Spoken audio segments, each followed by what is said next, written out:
High friends, welcome back to my channel Pompa's easy and রেসিপিতে তোমাদের সবাইকে ওয়েলকাম। আশা করছি তোমরা সবাই ভালো আছো, আমিও ভালো আছি।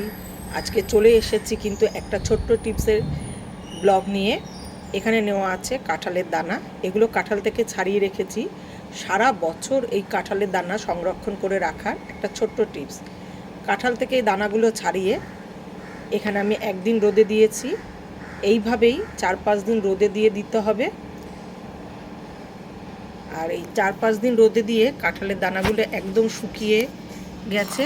এবার এই দানাগুলো আমি এই একটা ছোট্ট জারের মধ্যে ভরে নেব।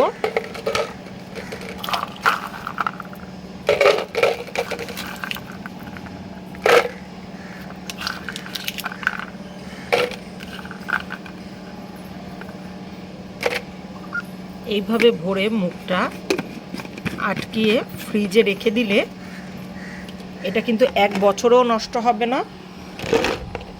আর ফ্রিজে রেখে সারা বছর অল্প অল্প করে নিয়ে যে কোনো রান্নাতেই এটা ইউজ করা যাবে।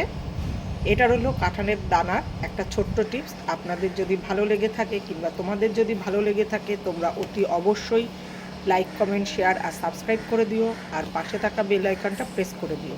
আর কী ধরনের ব্লগ কিংবা টিপস দেখতে চাও সেটা কমেন্ট বক্সে কমেন্ট করে জানিও।